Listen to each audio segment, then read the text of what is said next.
Hey everyone! Today we're going to talk about Claude Monet. Now that is a name you have probably heard before. We've seen a lot of his paintings in museums. Many people have talked about Claude Monet when they talk about famous art, and maybe even in some of maybe your TV shows or maybe in school you've already learned about him. Claude Monet was an impressionist painter. So he would paint things the way he saw them. Didn't really paint them exactly the way they were meant to look. A lot of his paintings would sometimes almost look a little blurry, where it wouldn't look as sharp as maybe a realistic painting, something that might look like a photograph. What he loved to paint is he loved to paint landscapes. He's painted people too, and a lot of other things as well. But landscapes was something he really enjoyed. He really enjoyed painting the outdoors. He loved to be outside when he would paint. He's known for some paintings of water lilies. You would see a beautiful pond with lily pads and the water lilies sitting on top of them. You may see paintings of a garden with the beautiful flowers and the irises. Or you may see those paintings that he has people walking in a field of flowers. And so he was really inspired by nature and being outside. Maybe that's something you can do one day. You can go outside and you can set up your paint and your brushes and your canvas and you can get to work like Claude Monet. Maybe you can even do this project outside if you want.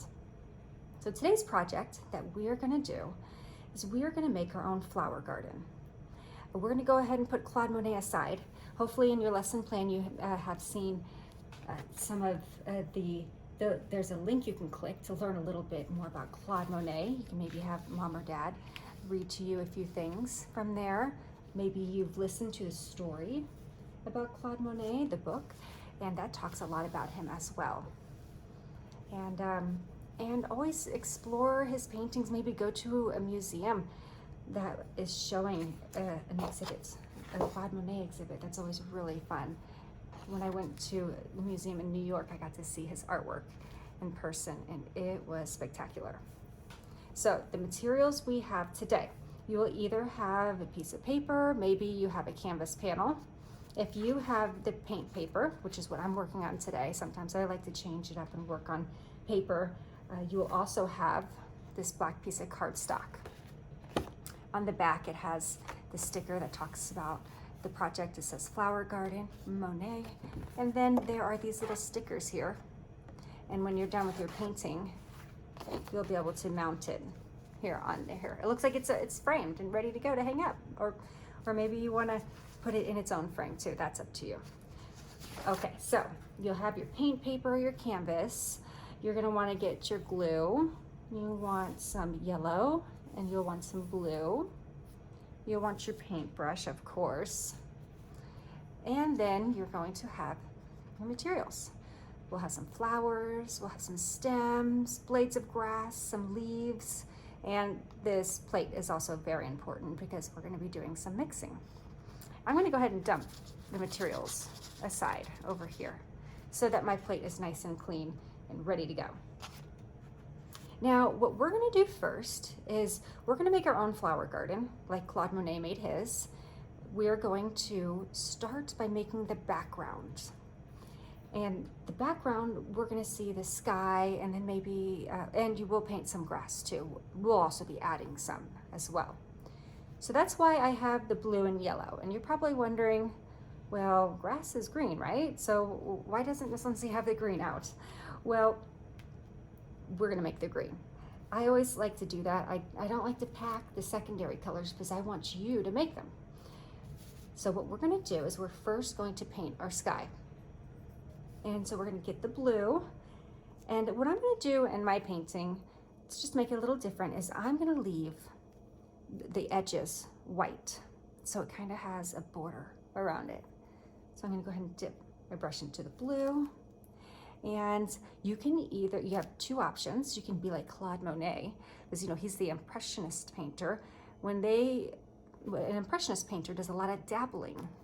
That's what I meant when things look a little blurry in some of the paintings they don't quite look blurry, but that's the best word I could use to describe it, because you don't see the sharpness in the painting. So you can dabble, or if you don't want to dabble, like in the example that we have at the top of the page on the lesson plan, you can just do long strokes. That's up to you on how you like to paint. I think I'm going to continue with the dabbling for this one. And you can see I'm not going all the way to the edge with the blue. I want to keep that little border. And also that helps if you are working on the paint paper and you are going to be putting it on that black cardstock. It's nice to have those edges to not have the paint on it if you're going to be putting it on right away, because then it's kind of hard to put it on. But you can always let your painting dry first and then put it on the black cardstock, which is what I recommend. I think that would be the best idea, if you can do that, if you have the time to do that. So here I'm just dabbling along and let my paintbrush just kind of dance all over.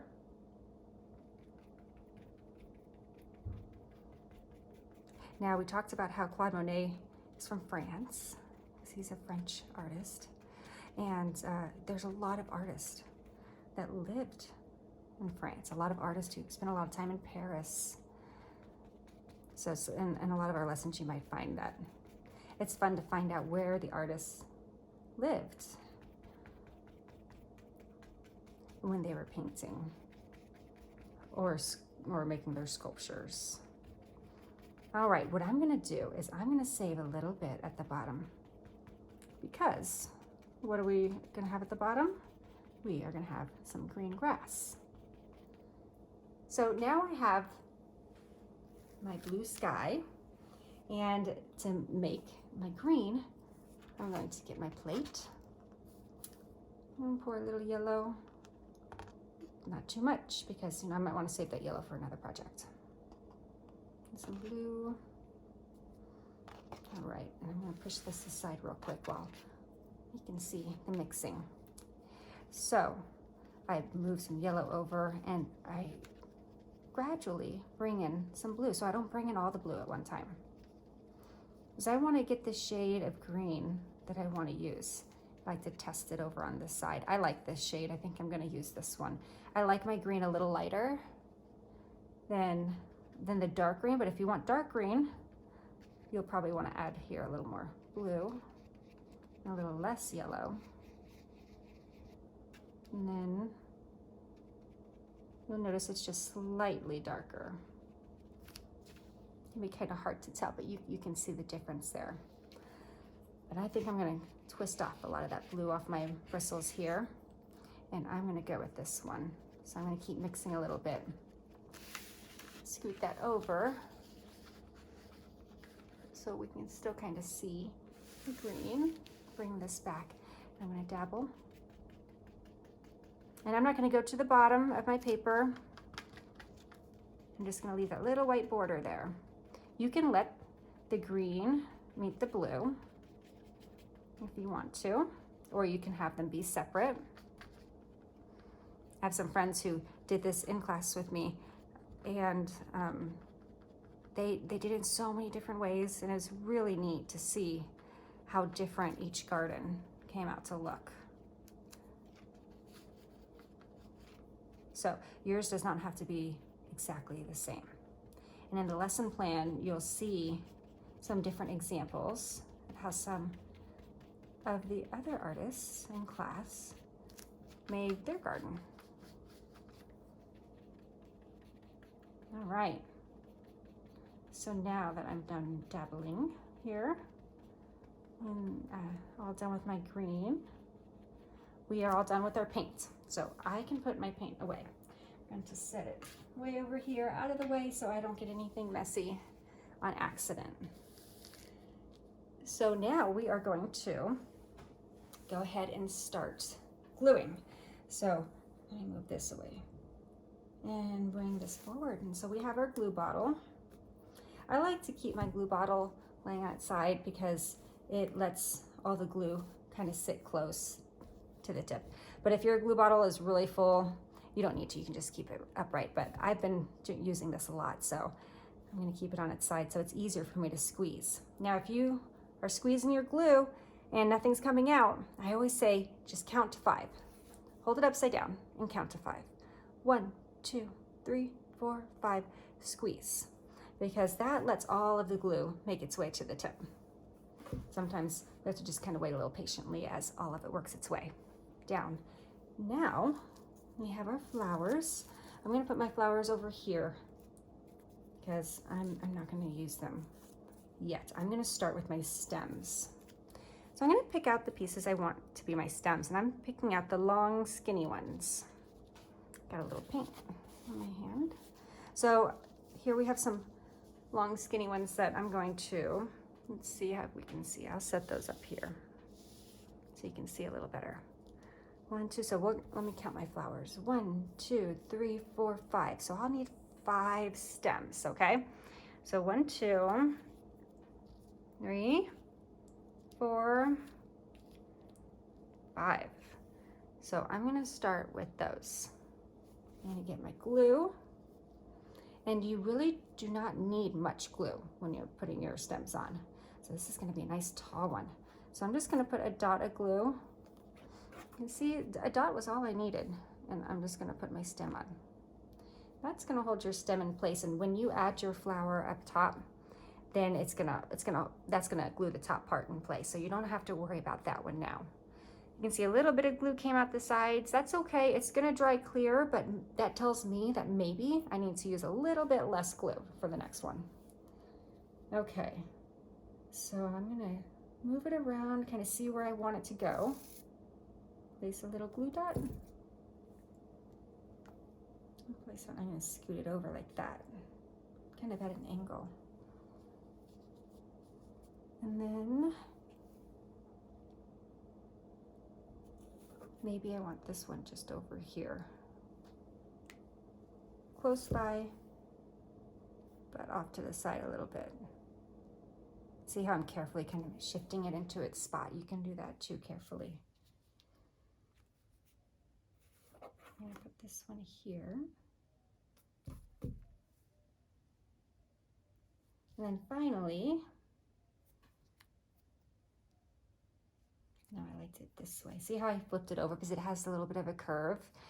And so I didn't know which direction I really wanted it to go in, but I think I'm gonna do this one. Like maybe the sun's up here and that's where all the flowers are growing to in the garden. Okay. So now I have my stems.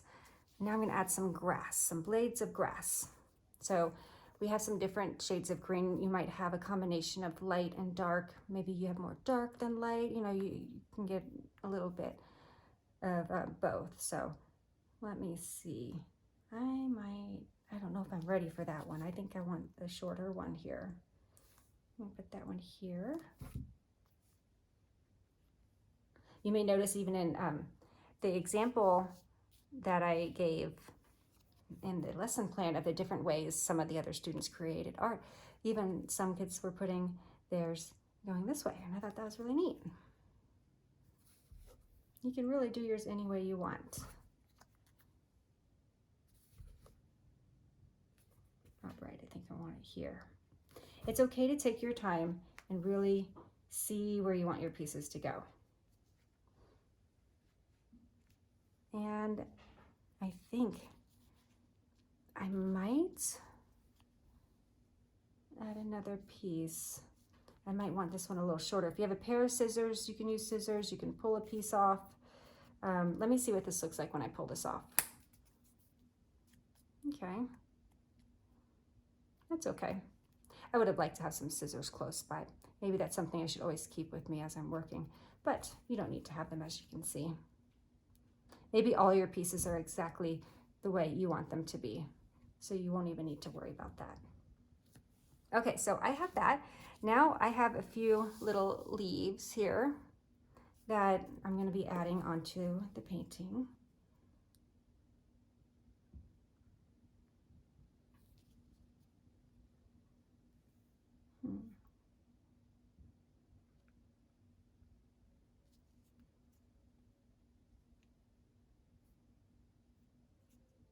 Okay.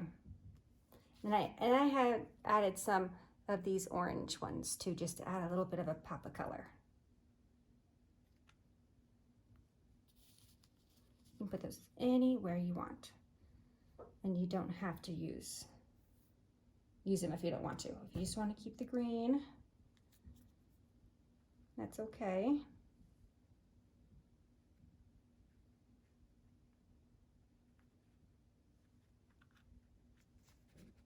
And then I'm going to add one more.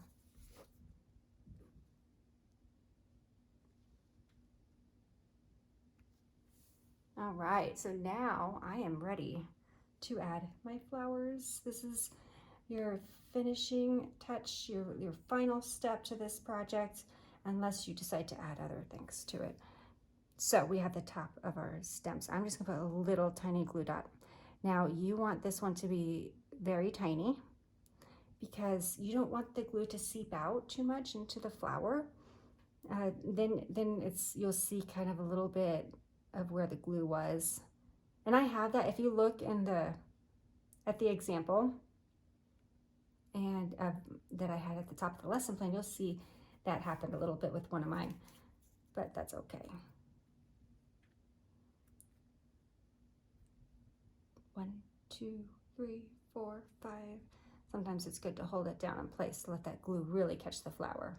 And this one's still raising up a little bit. So what I'm gonna do tells me I need a little more glue. The ones that have the leaves behind the flower, you can put a little more glue on those.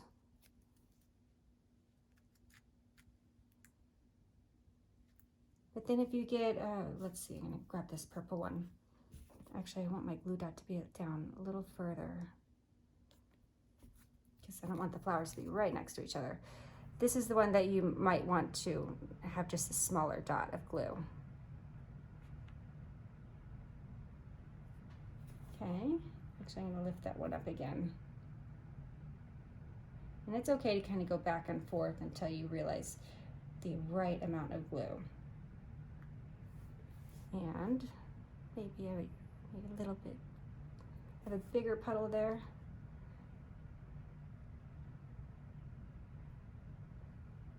I think I want my pink one up top here.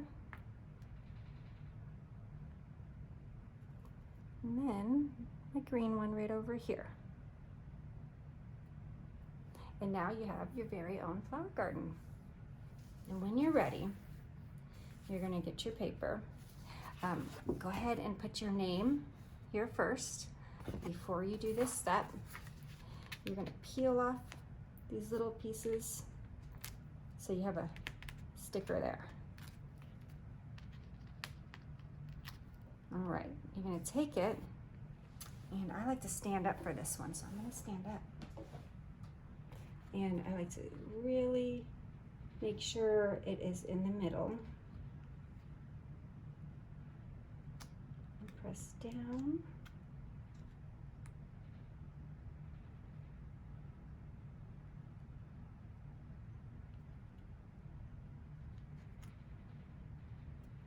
All right, there you have it. I hope you guys enjoyed it. Talk to you again soon.